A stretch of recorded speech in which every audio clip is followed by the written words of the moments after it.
তাহলে অবশেষে নির্মাতা আর জে বালাজি তামিলি তারকা সূর্যাকে নিয়ে তার নতুন চলচ্চিত্রের শুটিংয়ের কাজ শুরু করে দিয়েছেন।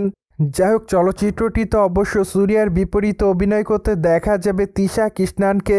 যদিও এরই মধ্যে নায়িকা চলচ্চিত্রটিতে অভিনয় করবে বলে আনুষ্ঠানিকভাবে ঘোষণা দিয়েছে। By the way, Tisha Krishna দক্ষিণী চলচ্চিত্রের দর্শকপ্রিয় তারকাদের মধ্যে অন্যতম। কেননা এই তারকা তার কেরিয়ারে অভিনয় দক্ষতার মাধ্যমে তার ভক্ত অনুরাগীদের মধ্যে আলোচনায় এসেছেন। তাই তো এই তারকা তার ভক্ত অনুরাগীদের মধ্যে তার অভিনয়ের জন্য আলোচনায় থাকেন সর্বদাই। মোরওভার আপাতত এই নায়িকার হাতে একাধিক প্রজেক্টের কাজ আছে বলে জানা যায়।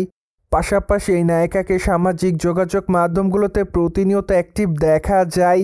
কেননা সেখানে এই নায়িকা তার এভরিডের আপডেট তার ভক্ত অনুরাগীদের মধ্যে আপলোড করেন। তাই তো অবশ্য মাঝে মাঝে বোল্ড অবতারে ধরা দিতে দেখা যায় এই তারকাকে। অন্যদিকে তামিলি তারকা সূর্যাকে কাঙ্গুবা চলচ্চিত্রে সর্বশেষ দেখেছে তার ভক্তরা।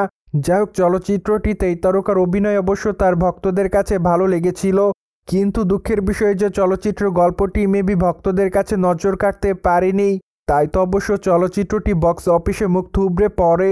কেননা নির্মাতারা কোনো সময় ভাবেনি ভক্তদের কাছে সূর্যার চলচ্চিত্র এতটা খারাপ লাগবে। অন্যদিকে সূর্যার আগামীতে সূর্যা 44 চলচ্চিত্রটি রয়েছে মুক্তির অপেক্ষায়। যাই হোক, চলচ্চিত্রটি অবশ্য 2025 সালের মার্চ মাসে মুক্তি পাবে। কিন্তু দুঃখের বিষয় যে চলচ্চিত্রের চূড়ান্ত নাম এখনও ঘোষণা করেনি নির্মাতারা। মূলত নির্মাতারা খুবই শীঘ্রই চলচ্চিত্রের চূড়ান্ত নাম ঘোষণা করবেন বলে জানিয়েছে। তাছাড়া পূজা হেগড়েকে চলচ্চিত্রটিতে সূর্যার বিপরীতে অভিনয় করতে দেখা যাবে। সোভিয়েট জেনে তো নিলেন, তামিলি তারকা সূর্যার সঙ্গে এবার রোমান্স করতে দেখা যাবে তিশা কৃষ্ণানকে। ফলে এই বিষয়টি নিয়ে কোনো রকম মতামত থাকলে কমেন্ট বক্সে জানাতে ভুলবেন না। Subscribe our channel for more update.